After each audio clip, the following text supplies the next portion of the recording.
All right, let's get our Facebook folks in here Please. and we can start our show. What's going on? I'm just hoping this time they work. Oh, well, you know what? We got Scott here to work it out in the background. Looks like it worked Monday morning. It looks like Woohoo. it's working now. So, welcome in, welcome in, welcome in. It is Tuesday, the 4th. Happy Fat Tuesday, Mardi Gras. Is that going on right now? Is that I've Yep. never been to New Orleans. It looks amazing. Bourbon Street looks really cool. I'm pretty jealous of all the people doing the Super Bowl coverage. But I guess happy Mardi Gras, Carl. Have you ever earned any beads? I have not. Okay, well, I'm sorry. I've not. I've been down in New Orleans before, but okay, I've not done the Mardi Gras thing. I've always thought that'd be kind of a cool experience just to go down yeah, there, yeah. have some fun. But no, I've never gone that direction. I hear it's an incredible walkable area. The nightlife is very fun. I don't know if I could hang as many nights as the Super Bowl folks are doing down there. And also the food scene is supposed to be absolutely incredible. So maybe one day, maybe combine that with a trip to Mobile. I don't know if they're moving the Senior Bowl from Mobile or anything there too, but one day would love to get down there and hang out. But other than that, how you doing? Did you enjoy the combine? Yeah, of course. I mean, it's always fun to get a little bit more information. A lot of times, it's not so much what they're doing on the field, but hearing how interviews are going, just hearing some of these players talk for the first time ever could be a big thing. Just I hate to say like how well spoken you are, because I mean sometimes that doesn't show intelligence or not intelligence or anything like that. It's just some guys you could tell like, hey, they prepared for this. Mhm. They were coached up. They put in the work, all those kind of things. And so then for me, it kind of goes, okay, shows me maybe when they get on the team, they're willing to put in the work as well. So those kind of things really stick out. Um, I know it doesn't really matter a whole lot to me who the Broncos meet with, who they don't meet with. I think this one they were a lot more less covert, I guess is the word I would use.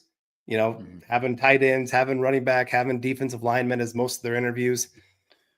But they don't have to be, because again, what we've talked about before of it's pretty obvious what the Broncos need for this roster.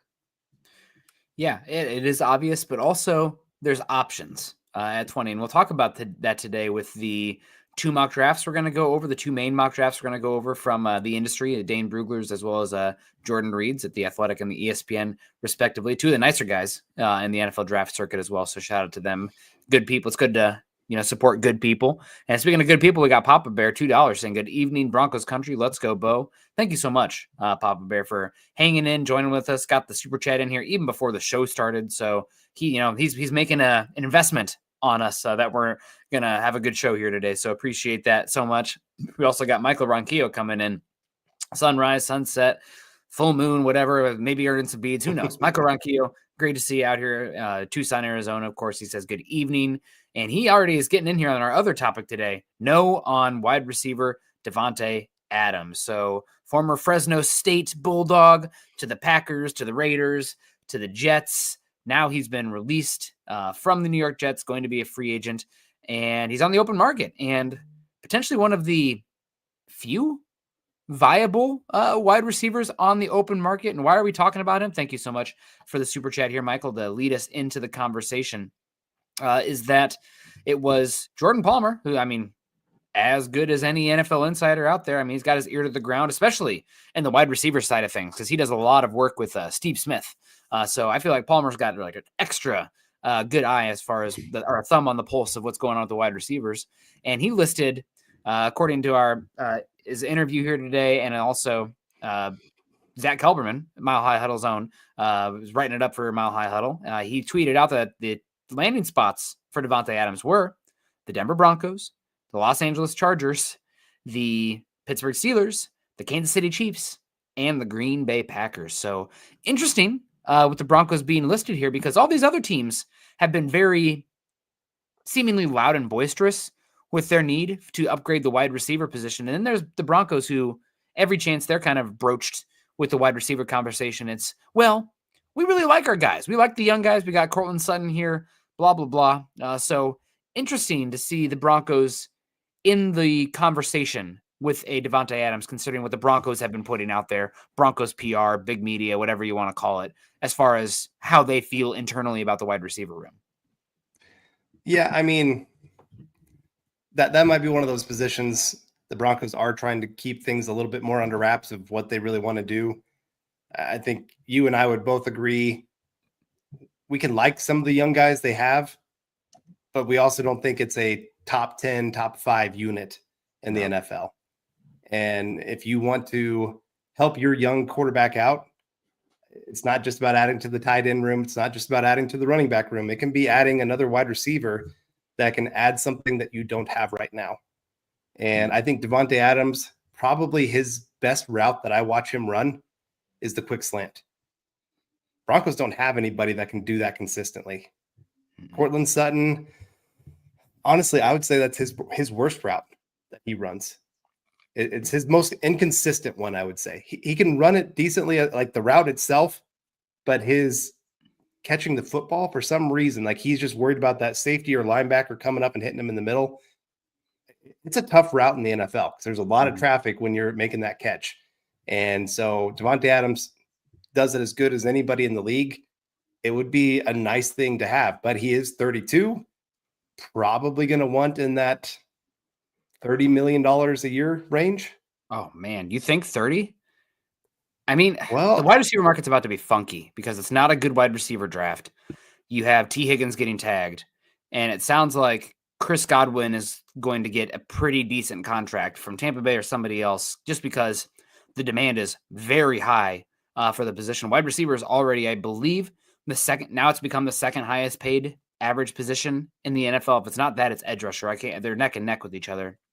So maybe, Carl, but I immediately kind of withdraw myself, recoil when I hear 30 plus million for Devontae Adams, who's very good still. I mean, I understand how he'd fit with this team, but man, the Broncos have enough other areas where I want them to spread the cash a little bit just, I don't really think that's the move for Denver this offseason personally. Yeah.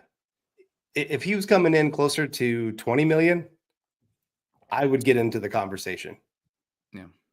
I just don't think that's where he's going to be at for there's going to be enough teams willing to pay. You think of like New England Patriots, all that cap space they have. Wouldn't it be great for them to get a true number one wide receiver for their quarterback? Go pay for that and get a proven guy that can go run that system. And I do know that he has a good relationship with McDaniels, their offensive coordinator. So I could see that kind of pairing. I know he does want to go to a winning team, but sometimes money and relationships win out. And I think the Broncos would probably go a little bit different direction, find a guy they can feel comfortable running.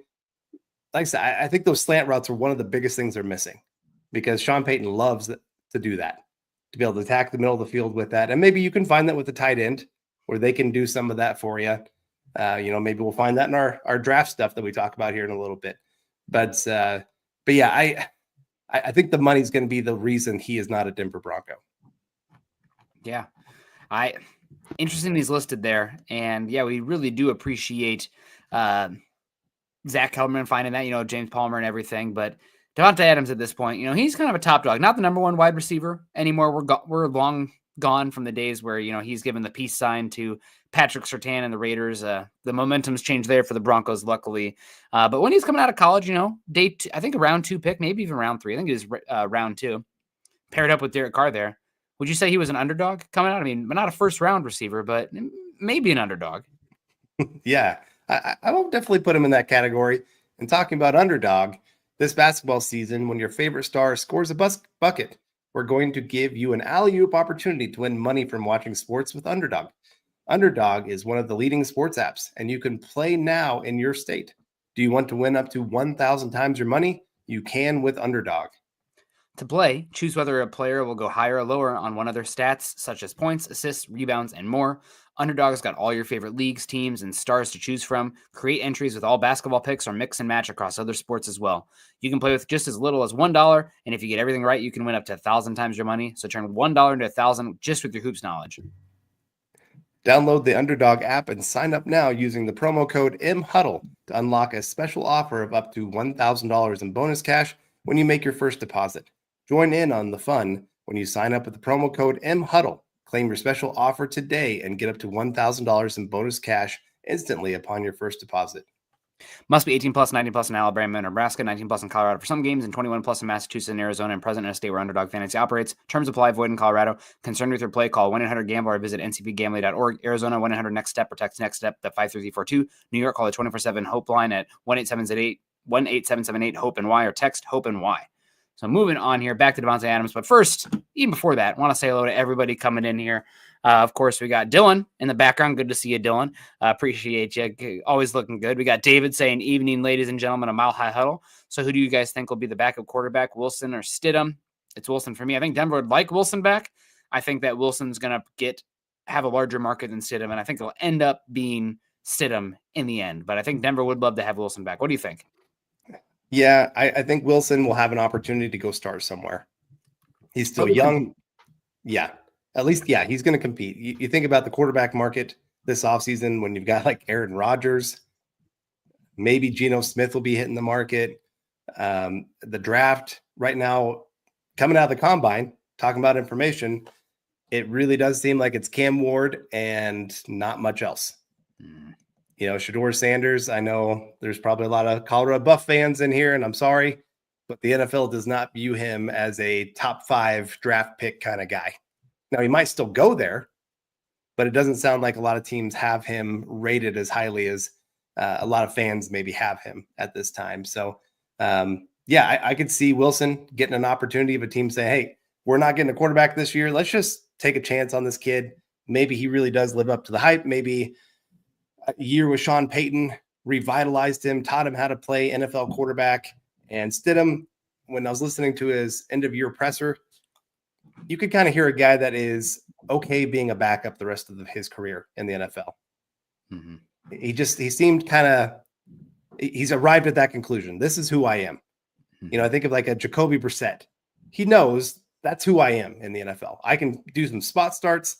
There's just not going to be a franchise that's going to be like, yes, this is our guy. Wilson, yeah. There still might be a team willing to take that chance. Yeah, and then you mentioned, especially with this draft class, you know, let's say you bring in Zach Wilson to compete with Kyle McCord, you know, something like that. Like that's not great. I'm glad Denver's not in that situation, but you know, you're rolling the dice there with two different kind of guys, a day 2 pick quarterback, as well as the former first round pick. Like, hey, maybe he can Sam Darnold it. I wouldn't, bet on that. I don't know how I'd feel about that, but you know what? That's not us. That's not our position. Eric Flynn coming in with the support, the super chat. Appreciate you so much, Eric Flynn. Always over on Facebook, one of our Facebook superstars. Hope you're doing well. We got Ernie Mays coming in over on YouTube. Says, hello, Nick and Carl. Go Broncos country only. Go Bo Nix 4. Thank you. We got Adam Strange. What's up, Broncos Maniacs? Daniel Berry Sports. Our guy Todd Ostendorf. Always appreciate Todd. And David Carmelo coming in, $4.99. Our resident Broncos Bears fan out here. Loves that navy and orange. Says, if no running back or tight end or defensive line in the first meets the value at pick 20 are there, and you had your choice of Nick Anamori or Malachi Starks, who would you pick? Oh, man, that's a tough one. You're picking between production versus upside here. Mm-hmm. You know, Anamori, with how he tested, off the charts, like everybody thought he was going to do. He could turn into that next incredible, great safety in the NFL. Starks had a little bit of a down year, of course, but you had those 2 years before that where you saw this guy be a star, looking like he should be a top 15 pick this year. Like I said, just a little bit down, didn't test the greatest.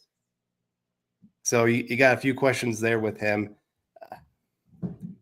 I'm kind of risk averse, and I'm kind of go by the film more than the upside at times. So I'd probably lean towards Starks, just because I think he'd be more of a day 1 impact guy. And I want to take advantage of Bo Nix's rookie contract as much as I possibly can. So I'd probably lean that way right now. Oh, man, safety scared the heck out of me in the first round. But with that said, Anamori is a rarer athlete and body type. And, that's me looking at my finger testing the wins. The wins say that right now Anamori is up and Starks is slightly down. Anamori going earlier than Starks coming out of the combine with mock drafts. Now it only takes one team. All boards are going to be different, blah, blah, blah. I think I lean Anamori. My rebuttal here, just to be contrarian, what do the wide receivers look like if the running backs, tight ends, and defensive line are gone? Is Ted McMillan still maybe available? That's an interesting. What does the edges look like? I mean, Shamar Stewart or Michael Williams would totally change the body type of the room there. That's it's if those guys are gone, but that's not the question. I think I lean Amanda Warren. We'll get into that a little bit more here in a second. I want to say hello to some more folks. Thank you again, David, for coming to support. Phil McLaughlin says, good evening, Nick, Carl, and Deacon Scott. Wattenberg was ranked the second best of all centers in pass blocking, but 25th in run blocking for PFF. Since we want to run, do we not have to improve at center? I think Wattenberg, so just the reality of how teams are built in the NFL is that you need to find solid filling players on rookie cost control contract. Now, that doesn't mean that every single one of those guys is going to be a great player by any means, but serviceable developmental rookie contract guys that you kind of flow through the roster. When you're a good team, flow through the roster. They reach the end of their rookie deal. You let them walk, you get a comp pick back, and you draft and develop behind them. I think that's probably where you're at with Wattenberg right now. Like, he is, by all accounts, serviceable. If you're talking run blocking for the 5 across the line, he's definitely the weakness. I think that the pass blocking win rates may be a little bit inflated by the system and the guys around him and the quarterback as well, getting rid of the ball quickly. But I think that he's fine. He's serviceable. 5th round rookie contract. But we do need to have our eyes ahead right now, looking for a potential draft and develop replacement, whether that be if they like Forsyth in-house, I don't know, or somebody in the draft here that you're taking later that potentially could be that guy a year or 2 years from now. Yeah, and you hope that he can be one of those guys that continues that path of growth. Mm-hmm. We saw him his rookie year. He got a few little spot plays. Saw him in the preseason. He was not good. I was kind of going, oh my gosh, this was such a wasted pick. Mm-hmm. And then we saw growth. So you're kind of hoping that he takes that next step for you, maybe feels better in the system. All the guys. You hope that year 2 of everybody being in here and knowing the playbook a little bit more, knowing how, plays are supposed to flow. And the other part of it, just the run game itself was so out of sync because the running backs were terrible as well. And it just didn't seem like everybody fully was on the same page with that. So you hope this year that's something that they can really emphasize. Hey, we need this. This is what everything's going to look like. And maybe we see that improve for him this year. Mm-hmm. Yeah. We'll see what happens there. I saw a comment in here. I want to say Roy Osborne's in the house. Great to see our guy Greg Smith. Awesome to see you. Glenn from across the pond, maybe multiple ponds there. I think Australia, maybe. He says, good afternoon, Broncos Country Net. Carl, looking forward to these revised mocks post-combine. Yeah, it's fun to see. We got Camden in the house. Says, would the Broncos be interested in Ernest Jones in free agency as a potential starter on defense? I think they're looking a little higher than that to start. But let's say they lose out on one of the top 2-3 linebackers. Ernest Jones is definitely in play there. I would be concerned with paying him a long-term contract because he's had some injury issues and he looks a little bit like on the decline, pretty slow with the injuries that he's had. He's not that old, but injuries happen, man. So if they lose out on like the top 3 guys, sure. But I think they are going to take swings at Bolton / Bond / Greenlaw before getting to that Ernest Jones tier at linebacker. Yeah, it seems like if they really are going to spend at one position, it's going to be that linebacker spot. Mike Kliss even talked about that he thinks that will be their big swing of the offseason. I've heard a few other there in the Denver media that have their ear to the ground talk about that as well. So I think you'd be like plan F, plan D, somewhere in there. Mm-hmm. Wouldn't be the worst thing ever, but like I said, more of a short term. We're still trying to find an upgrade. Yeah, absolutely. Thank you, Camden, so much. $5, man. That helps so much. We appreciate everyone coming in here today, hanging out. He said, what would be a successful offseason for the Broncos in your guys' opinion? After the Will Hoyt arrest, no more arrests, coaches or players. That's step number 1. We are trying to avoid felonies. No offseason injuries, falling in the bathtub, getting hurt away from facilities, whatever that is. And beyond those overarching things that are always present, Denver adding some sort of building block weapon, whether it be running back, tight end, or wide receiver, taking a shot there, refortifying the defensive line, and walking away with a plus starter and free agency at safety and or linebacker. I think those, along with filler elsewhere, those are the main things that I'm looking at right now for the team. But yeah, I mean, it depends on how the board falls in the draft. It depends on how the market shakes out. There's a lot of money to be had, but not a lot of good free agents. So, like, does that mean guys are getting way overpaid? It's going to be interesting to follow. But Denver's in their window right now, but I don't think you want to blow your entire, wad of cash in this offseason as well. Maybe, heck, have a successful offseason. Getting Cortland Sutton re-signed on a fair / slightly under market deal because he's not yet a free agent. Getting Zach Allen re-signed. If you can get, Nick Benito to a 18 to 20 million per kind of contract. Those are all things also that are in the realm of what a successful offseason looks like, in my opinion. Yeah, I don't have much really to add to that list. You accomplish even half of that list, you're probably going to have a pretty darn successful season next year. Yeah, and again, no more arrests and no away from the facilities injuries. That'd be great. Eric Smith, bring back Riley Dixon. He's a darn good puncher last season. He was better earlier. He had a bad game against Buffalo. With that being said, you're losing complete turnover on your special teams coaching staff with your assistant special teams go off now to Chris Banjo to be the head special teams coach at the Jets, and you're bringing in the Rizzy. So we'll see about Dixon, but with completely new staff, I think the odds of Dixon being back dropped a bit. I'm not saying he won't be back. This is not any insider, prognostication or anything, but 2 new guys means higher probability of new faces in there, in my opinion. Yeah. And like I said, Dixon early in the season was a top 5 punter in the league. As the season progressed, he probably dropped towards 15 to 20. So I'm not sure if that was, truly their special teams coach. He had medical issues, had to step away from the team. I don't know if that maybe made some bad things happen for that unit because we saw them drop off quite a bit after some of those things. That could maybe be it. I don't know. He's always kind of been an inconsistent punter in the NFL. There's times where he drops it right in there about 10-yard line and it just stays right there. It's great. And other times it's straight off his foot for 25 yards. And you'd like to see a little bit more consistency from the position to feel comfortable.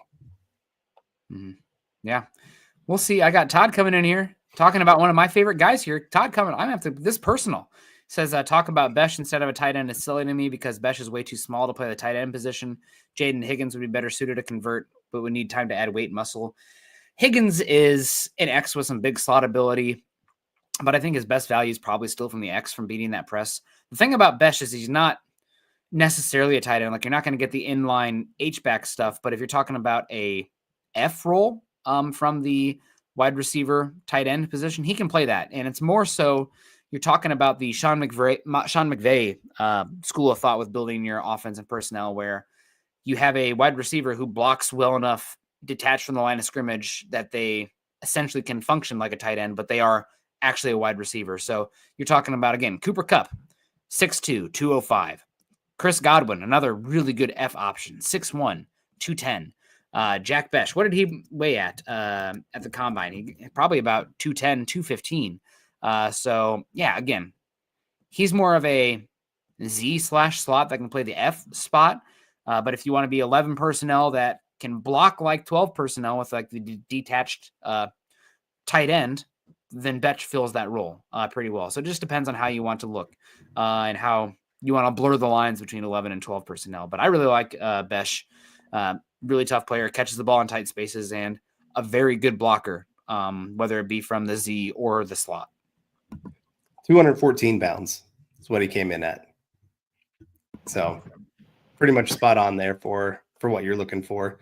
You're right. I think if you can get a big slot guy that can block for you, you feel pretty darn good about that. Broncos tried that. And this is where little Jordan Humphrey, I know everybody wants to bag on him. I've done that plenty of times. But he was pretty aggressive as a blocker. That's a big reason that they kept putting him on the field, was because he helped in that area. Now, again, the running game struggled, but it wasn't little Jordan Humphrey's fault that it struggled. So you're still going to need somebody to make that work, because that's a big part of Sean Payton's system. Having those kind of players that can be both a receiving threat and help out in the run game. He's really big on that. You can't just be a receiving threat. So, but we got Kenny Kirkpatrick coming in saying, if you were picking for the Broncos, what position would you think is more important in first round, running back or tight end? For me, it's running back, because that's who is going to get the ball 20 times a game. Yeah, I'm with you, Kenny.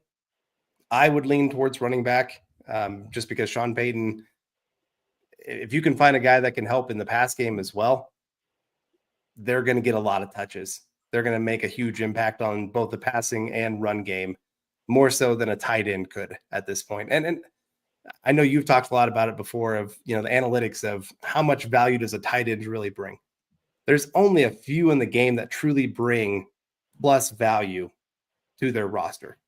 Like really good, compared to like a wide receiver.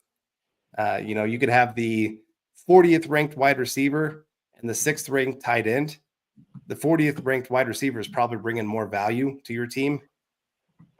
That's maybe a little wide on the margins. I'd say pretty close. Okay, I'm exaggerating a little here, but I'm just trying to say that there's a big difference there between some of these positions, and especially running back when you're talking about a Sean Payton system, because he likes them to be not a glorified wide receiver, but just such a threat that teams have to respect all areas of the field because of running backs on the field. Yeah. I mean, this is really hard for me to say exactly one or the other. You can talk, they're different conversations too. Tight end, historically, I mean, you go back 10 years, the hit rate for tight end in the first round is absolutely dreadful. I mean, outside of Brock Bowers, I don't know there have been many first round tight ends that have lived up to expectation. I mean, you can even look on the top 50 picks. It's not good. It's not kind, with an historical retrospective lens.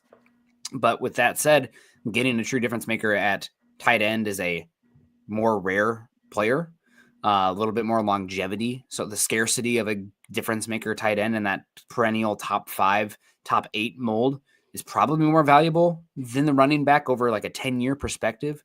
But again, those guys, the NFL is not typically very good at evaluating the haves from the have-nots there. Where running back, you look at like the top 5 running backs in the NFL, top 10, they're pretty typically first round picks. Derrick Henry shouldn't have fallen. I mean, he was one of the first picks in the second round, I believe, there too. But it's a different argument. The shelf life's very short, and there's not necessarily a scarcity. So its value comes about different ways. It's impact plus scarcity when you're looking at these positions. So for the Broncos, if these were two similar players, like if I could add to the offense right now for the next decade, a top 5 running back or a top 5 tight end perennially, I might, if that tight end is also a good blocker, I might lean the tight end. But for the immediacy of this team, what's going to raise the floor of the team a lot is a running back. So, I mean, I don't think there's a wrong answer or a right answer on this one. It's a good question. You just kind of have to, I think you arrive at it in different avenues. But we got Juan coming in. I always want to get my big dog, Nick. What's up, baby? I like that. People always, when they meet us at the meet and greet, like, Nick, I didn't expect you to be 6 foot. I'm like, do I have a little guy energy on camera? What's going on here? I'm not short, but we're not skyscraper, but big dog Nick. I appreciate that. We need that big energy. Shiloh coming in. What's good, fellas? Great to see you. Pearl, late, but you know what? That's okay. You're here. That's what counts. Appreciate you coming in and saying hello. Hope you're doing well. Adam Strange asks about Gray Zabel. I mocked Gray Zabel to the Broncos in a recent mock, but I don't think the Broncos are going to go that way. If they end up going Zabel at 20, it means something kind of went wrong. But I mean, he's an interesting conversation for sure for the Broncos. And tested extremely well. I'm intrigued, but we'll see. Kayleon Green, yo. Kayleon always comes in and says yo, so we have to say yo back to Kayleon. Hope you're doing well. Appreciate you. Hope you're having a good Tuesday. Gary Palmer. Hi, Nick and Carl. What are the chances Sean and George do something nobody expects? They're good at that. Go Broncos. I mean, what was it that they did that nobody expected last season? To be good? The John Franklin Myers trade? Was that nobody? I mean, everybody was mocking Bo Nix for a long time to the Broncos, and they did that. But is there something last year they did unexpected? I mean, maybe they end up doing a trade up. Who knows? But they have more avenues this season, I guess, more arrows in the quiver, whether it be free agency dollars or draft picks. So better chances to do something unexpected, I guess. Yeah, I guess. So what would be the expected thing this year? Probably be drafting Colston Loveland, pick 20. I think that's the most expected, but as we'll get into it here in 5-10 minutes, maybe not going to be there at 20. I know his stock really, from what I understand, people found him to be great in interviews. He looked bigger than a lot of people expected in person. Can't remember who I was listening to, but they said, yeah, that guy walked up and it looks like he could add another 15 pounds of muscle and not lose any of his athleticism. He's a lot wider than people expected. You know, he's 6'5". So you're right. He might not be there at 20 like a lot of people are expecting. And Broncos might have to go a different direction, which would be interesting. And I guess if they did the unexpected, because right now I would not be surprised if they took defensive line. I would not be surprised if they took a linebacker. I would not be surprised if they took a safety. You know, we talked about that a little bit earlier of that position, or running back. I don't think it'll be Genty.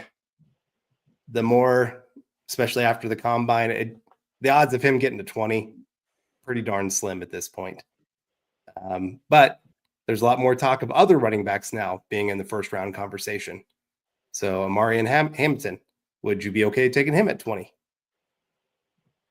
I mean, we can have that discussion at some point here. We're going to have that discussion here in a second, because we're going to talk about a couple of these mock drafts, and spoiler alert, he might be there. I just thought of, though, what's the unexpected thing?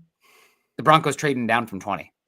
There you go. Yeah. Sean Payton has never done that. Yeah. Sean Payton trading down.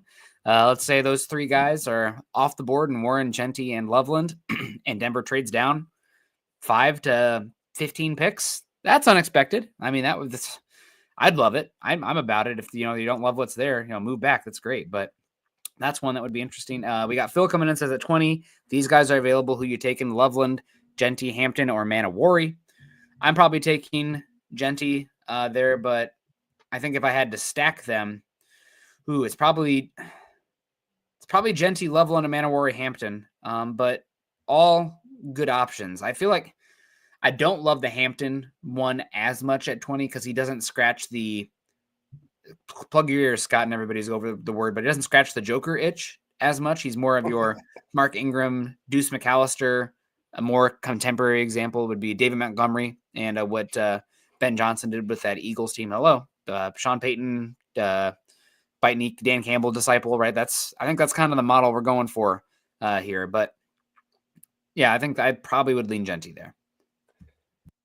Yeah, I mean, he is such an incredible talent. He's a top 5 player in this draft. And the odds of him getting, like I said, to pick 20 are pretty slim. All of those guys being there. I mean, it feels like at least a couple of those would have to go before there to get Genty to the Broncos pick. That'd be my biggest surprise, is who was taken before this to get those 4 in that spot. But I get what you're trying to do here, Phil, is just trying to say, hey, how would we rank these guys? But Genty, yeah, just because he's a receiving threat, he's a great blocker in the pass game if you need him to be that. Obviously, his run skills, he's just going to be your true bell cow back that you're looking for in this offense. And I like Loveland a lot. I've talked about it before that I've at times had him ranked ahead of Warren, just because I think he's more of a true day one impact guy. I think he's a little bit smoother. I think he does a few more things of what you're really looking for from the tight end position. And so I really do like him a lot. I'd probably have him number 2. Yeah. Just like you. So, but good list. Thank you there, Phil, for the question. Yeah. I see we got a comment here from Shiloh as well. Says, if we trade back round 1, what's the best return to get? It all depends on who's trading back and how far you go and how desperate they are. And I wanted to bring this up. We kind of mentioned it earlier as far as the trade back conversation. We mentioned all the teams that Devontae Adams was potentially linked to. Who were they? You had the Chargers, the Steelers, the Packers. If I'm not mistaken, those are literally the 3 teams that pick after the Broncos at 20. I think that's 21, 22, and 23. Packers could be 24. I know they're right. I can't tell where the Packers are, but 21, 22, Steelers, Chargers, Packers right thereafter. Somebody might be wanting to move up for a wide receiver in this class. So that's what I'm keeping my eye on. If Denver's sitting there, let's say Tet's there or Golden or somebody absolutely loves Burden, blah, blah, blah, somebody might want to come up to get one of those guys. And what team could be looking for wide receiver? Let's say the Patriots. They strike out in free agency. They want to go with Will Campbell or Membu, or let's say Hunter Carter falls there to pick number 4. Maybe the Patriots want to move up for one of those guys. That's certainly a possibility. The Jags have a lot of capital. Maybe the Giants want to come up for a quarterback there. I mean, just teams with a lot of draft picks sitting there. So really does depend on how far Denver wants to trade back, who wants to come up. Maybe the Bills want to come up for Amanda Worry, something like they need safety help badly. So a lot of options there, but you see those teams picking right after Denver, all linked to Devontae Adams because they all need wide receiver help. So maybe somebody wants to come up right before that run on wide receivers to get their guys. And when I'm trading back, I always like to get future capital. I know that's a little bit of a slow burn, but it increases. It's a appreciating asset every day after the draft. It's moving up. So if I can move back, let's say you move back from 20 to 35, you get a extra 3rd round pick this season and a future 2nd, kind of essentially what the Steelers 2019 Broncos trade was, then sign me up. If you can get future additional top 100 picks, gives you a lot of flexibility, gives you another chance at a competent cost-controlled starter, a chance to move up later down and around. I always like to get future top 100 picks if available, especially because next year's draft is supposed to be better. This is a down year in a lot of areas, so I'd rather potentially add an appreciating asset. Right. Well, and you've got a few people you've possibly got to be paying. So you need some of those, like you said, cost controlled. If you're going to be paying Nick Benito, pretty big money. Cortland Sutton's probably wanting to raise here. Zach Allen is probably wanting a little bit of an extension going on. So you've got a few contracts coming down the road. And you, like I said, you need to start stacking some draft picks to really start countering some of these big contracts. It's great that we have players to pay. Yeah. For a while there, it was kind of like, who's even worth keeping on this roster? Can we even find 2 or 3 players that are building blocks that you can build around?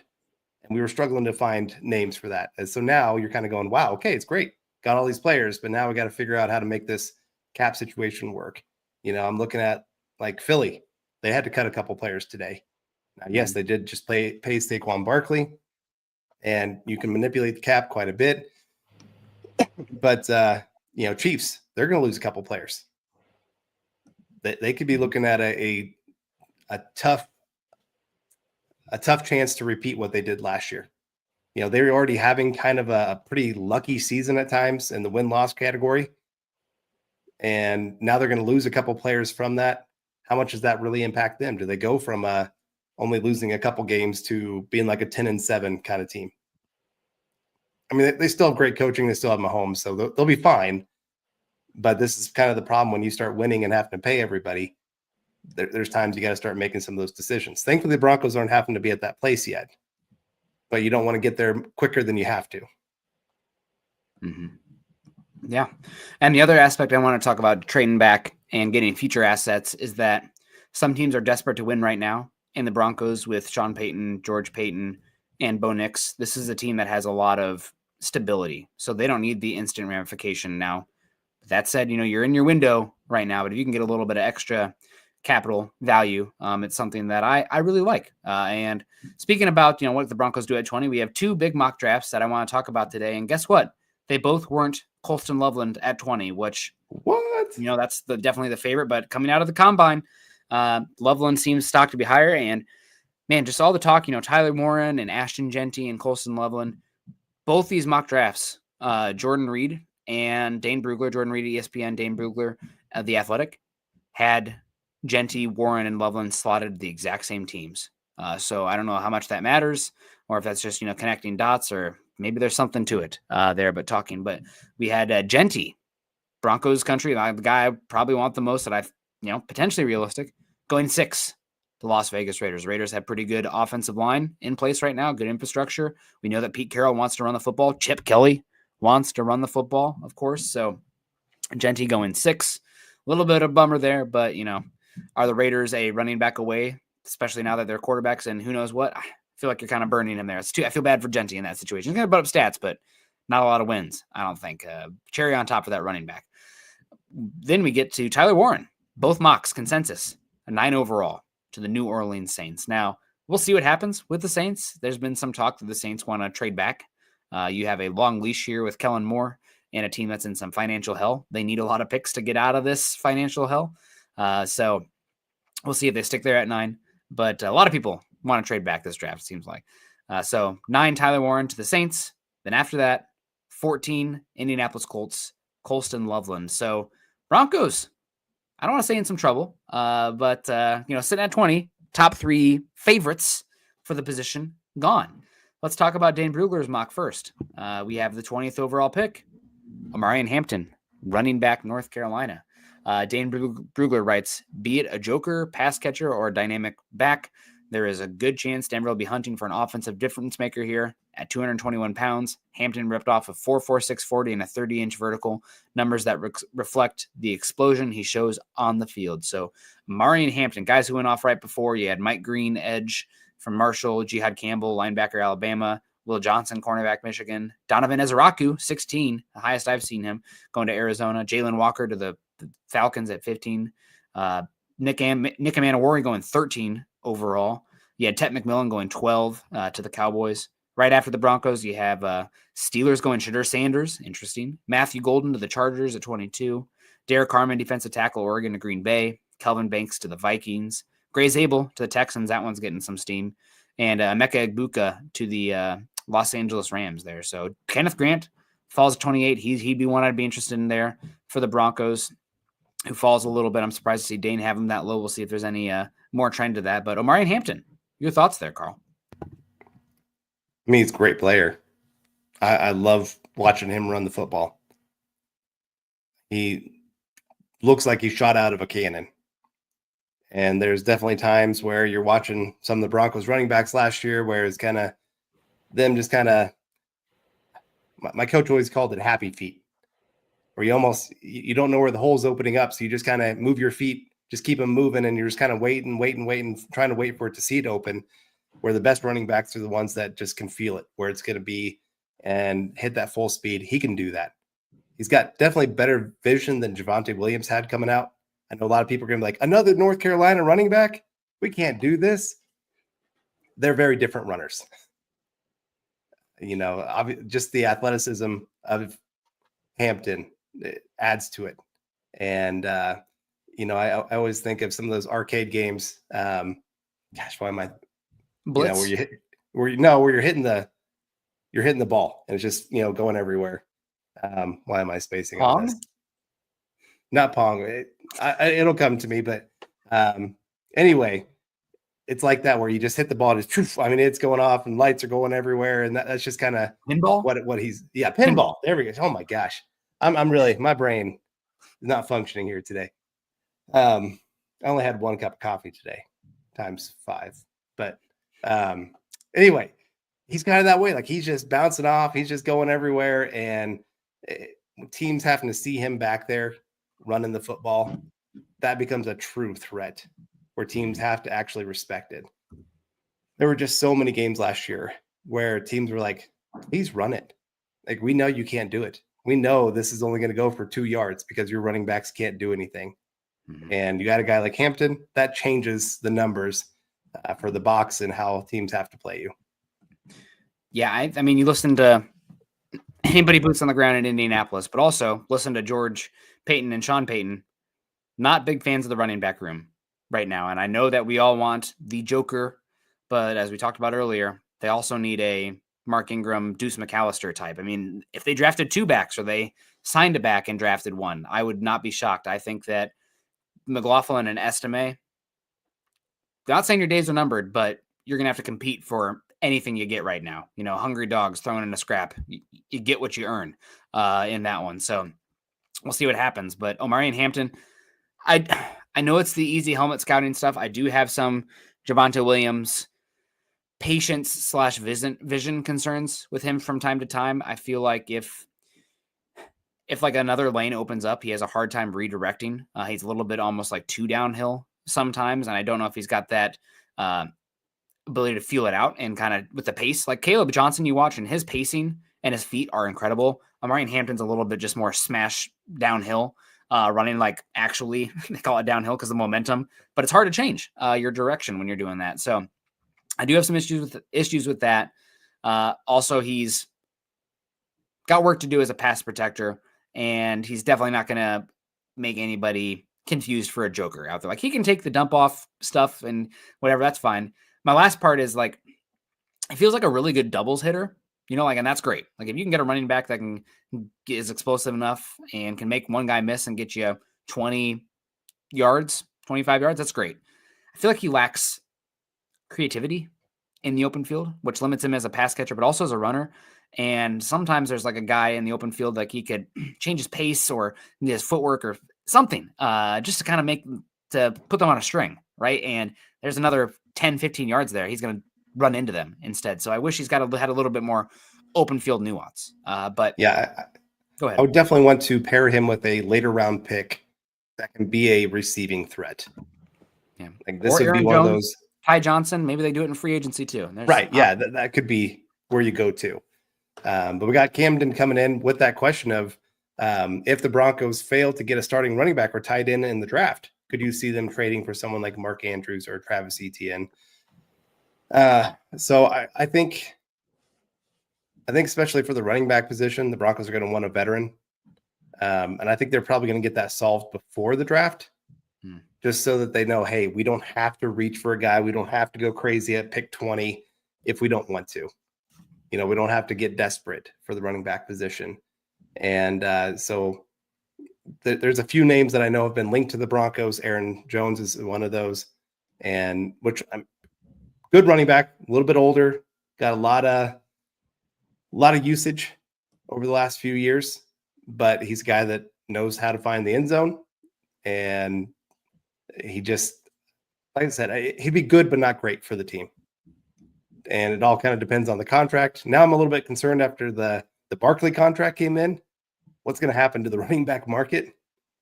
Our team's going to get a little bit more panicked of wanting to find somebody for that cheaper position, from the draft possibly. Is Aaron Jones going to be like, hey, this guy got paid 20. Why can't I be making at least 12, 13? And I probably wouldn't want to be paying that. But yeah, it's going to be interesting to see how that all plays out. So Hampton, like I said, love the guy.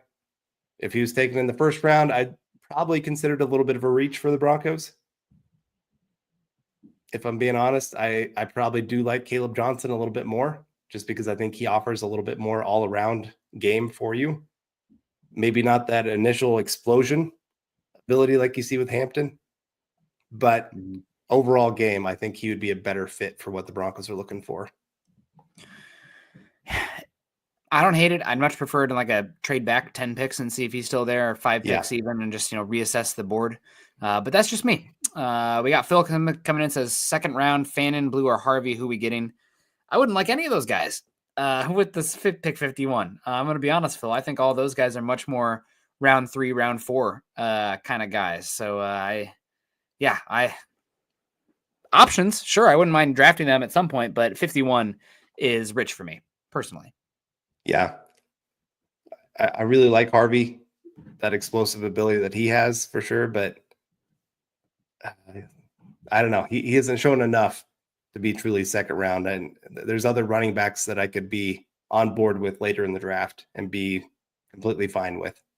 And speaking of second round, Jordan Reed's mock, God bless him, 2 rounds. Anybody who can give me a 2 or 3 round mock and just kind of see where the temperature is on some of these guys, God bless them. I see Justin mentioning some guys too. Kyle Wilson, Nick Nash, Dante Thornton, some big hitters in the 6th round. Yeah, I would like Kyle Wilson. Nick Nash I'm not as interested in, but I know he had a lot of touchdowns this season. Dante Thornton tested unbelievably. I mean, my 6th round wide receiver that I love is Ricky White, but just because he's a special teams demon. So, and you know me, Carl, anybody who can do some special team stuff, sign me up, man. Give me those guys, especially day 3. But Jordan Reed's mock, he has the Broncos going with Nick Manowari with the 20th overall selection. Again, we already mentioned Warren, Loveland, and Genty are gone. Manowari, though, Pick 20. He writes, Amanda Warrior dominated the combine, 6'3", 220 pounds, ran a 4.38 40 while recording at 43 inches in the vertical and 11-foot 6-inch broad jump. That's insane. He showed massive improvement in coverage in 2024, registering a career high 4 interceptions, including 2 pick sixes. He best projects as a strong safety who can play linebacker sporadically. That versatility allows him to roam the box and use his physicality against the run. He can also match up with running backs and tight ends in coverage. Amanda Warrior give the Broncos more coverage options to complement a pass rush that led the NFL with 63 sacks in the past. Coach Sean Payton would love having him in his secondary. So obviously, defensive line, offensive weapon would be great, but it's a first-round pick, and you're looking for decade-long building blocks. And right now, Carl, in your back 7, how many truly are you sure of building block players do you have on this roster? Of the secondary, 1. No, not secondary, back 7. So we're going to include linebacker. Oh, back 7. I mean, it's still the same answer. But yeah, I was going to say, wait a minute. Pretty much only Singleton is the only other option there. So, no, it's 1. Maybe 1.5 just because Moss was so good. Yeah, he when healthy, he looked like a dominating, great cornerback. Mm-hmm. But that's been the caveat because rookie season injured. Last year missed 4 or 5 games. And when he came back, he wasn't quite the same player. So we got to take that into account here when we're looking at building blocks. And so I would not be mad if Broncos took a safety here in this draft, added to that group, especially with how aggressive they are on defense. You need some guys on that back end that can hold up. And I don't trust Locke to consistently hold up. Mm-hmm. No. The others on the field, like I said, Moss, we'll have to say. And Gene, good to see you. Thank you so much. Appreciate you joining us here. Appreciate you and supporting us. But yeah.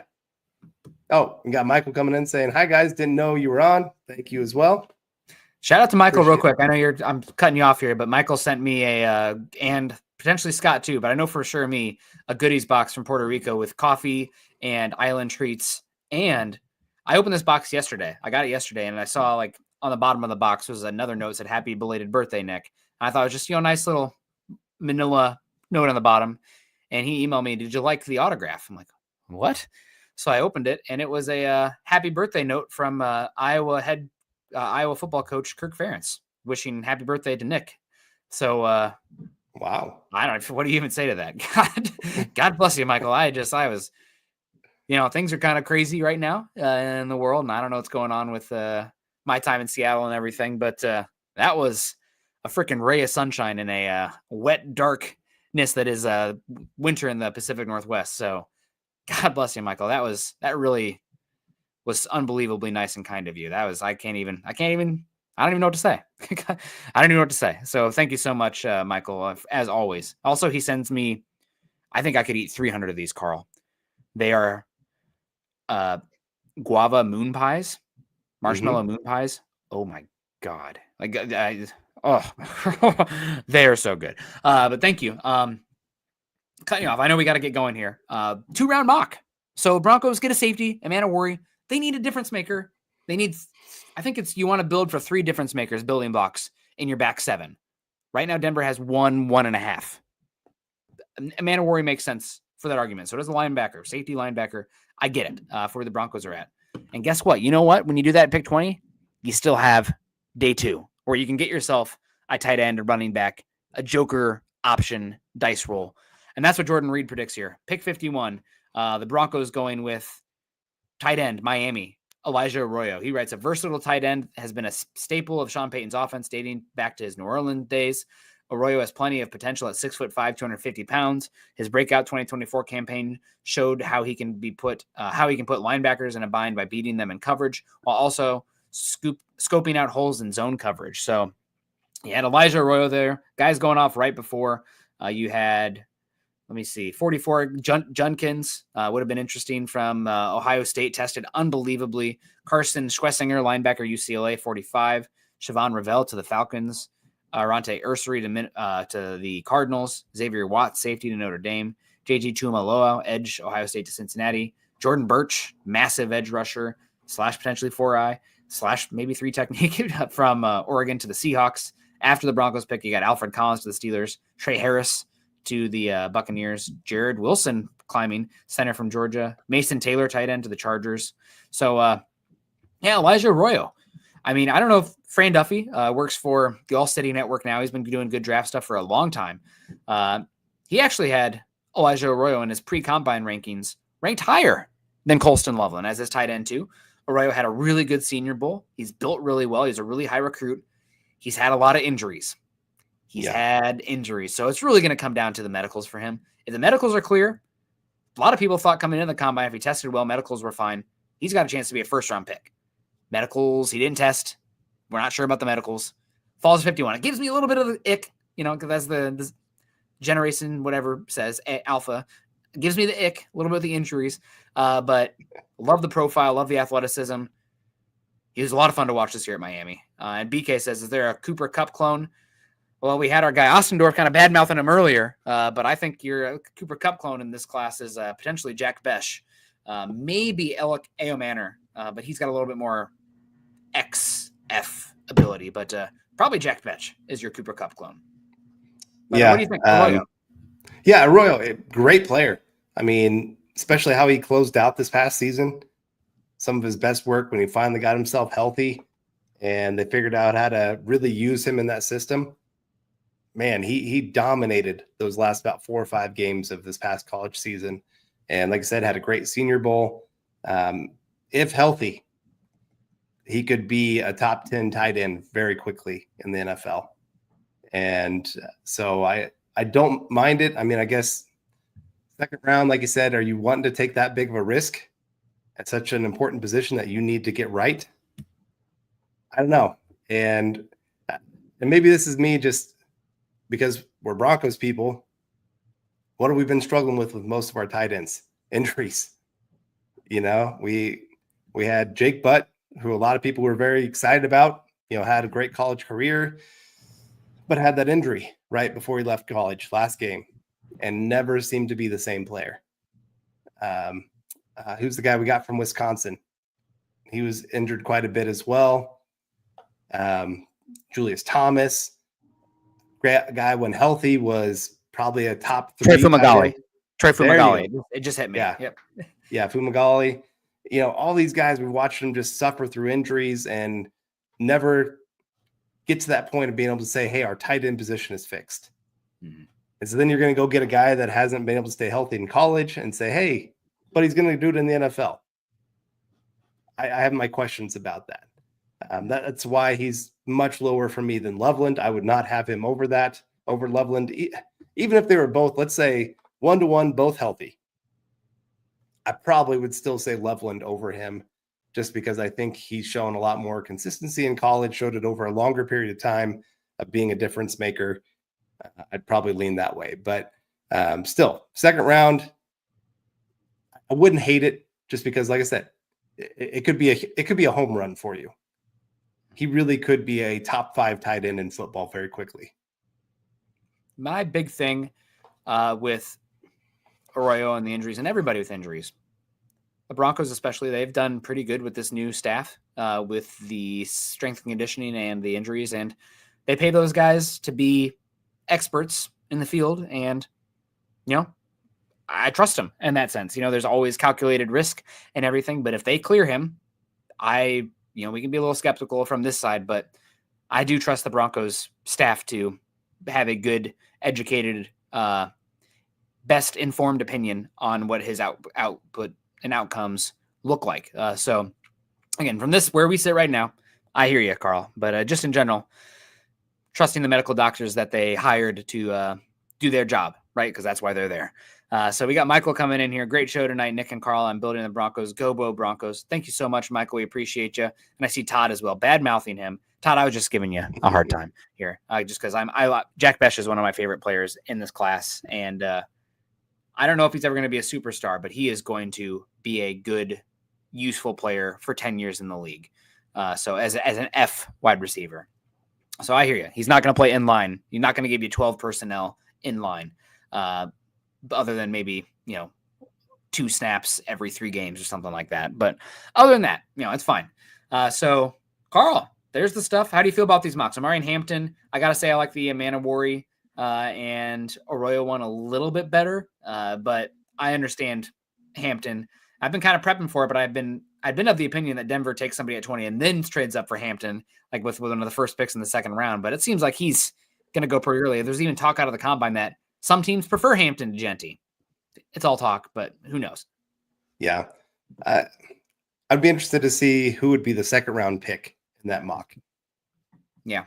If they would pair him with something really nice of a player that I have ranked higher than what the Broncos would be picking, then I'd be like, hey, that's a nice haul. Both mocks do a great job of solving some major issues the Broncos have. So I do like them both. But yeah, I would lean towards the safety tight end mock draft there for the Broncos. Yeah. So a lot of fun. Justin's got all these day 3 guys that he's loving. So I love the energy here, Justin. You'll have to come hang out with us in the morning sometime. We got to wrap it up here, but Eric Trickle, my morning show host, loves those day 3 guys as well. So yeah, Tootin. The big thing about Tootin and a big emphasis coming out of this combine, from what I heard, is that ball security is going to be huge for a lot of these guys. There's teams have way less. I don't know if you've seen this, Carl, or heard about this, but like the game right now, there are way less possessions per game. So turnovers and ball security is like being really emphasized. Like there's almost over the last 10 years, like 3 or 4 less possessions a game. So that's points out the board and you just cannot be turning the ball over. So ball security is going to be big for those guys, and Tootin drops the ball a lot. But we'll see here. Todd's still asking Iowa State guys, both Iowa State guys good. I like Higgins and I like Noel too. I'd be happy with either of them day 2. And it hurts me to say because Iowa hasn't had a good wide receiver in 20 years. And how can Iowa State have 2 in the same class? Not fair. But it's fair. We got to get out of here. Shout out to everybody coming in today. So many super chats. My gosh. Michael Ronquillo, Papa Bear, Eric Flynn, David Carmelo, Phil McLaughlin, Camden a couple times, Kenny Kirkpatrick, Gary Palmer, Shiloh coming in. We appreciate you. Our guy Michael Latsky killing it as well. BK. I don't even know what to say. That's awesome. Appreciate the energy. I mean, goodness gracious. That is seeing 16 there makes me feel really good. So I really do appreciate all you guys. If you want to continue the conversation, I shouldn't be on this phone as much as I am, but God, Twitter has my freaking soul. X, whatever you want to call it. Follow me on Twitter, X, at Kendell MHH. Also follow Carl at Carl Dumler MHH. Make sure you guys are following us at Mile High Huddle. If you're over on Facebook side of things, we have our Facebook groups at facebook.com/Mile High Huddle and facebook.com/Mile High Huddle pod. And as that ticker says there underneath, please subscribe, like, and share. Carl, last words. What do you got? Everything kicks off next week with free agency. So it's going to be a whirlwind. Make sure you guys are tuning in to Mile High Huddle. I'm sure we're going to have some shows covering the rest of this week, digging into free agency and where the Broncos could be going. I think they're going to spend a little bit. I don't think they're going to spend the most, but I think they could be top 12 in spending this offseason. So it should be a good time. Give us a better picture where they're going for the draft as well. Denver's going to spend, but I think a lot of that money is earmarked for guys already on the roster. So we'll keep an eye on that. Appreciate everyone. Have a good one, man. Appreciate everyone so much. Seriously, 16 super chats is amazing. You guys have a great rest of your night. Continue to choose kindness and compassion. And as always, go Broncos.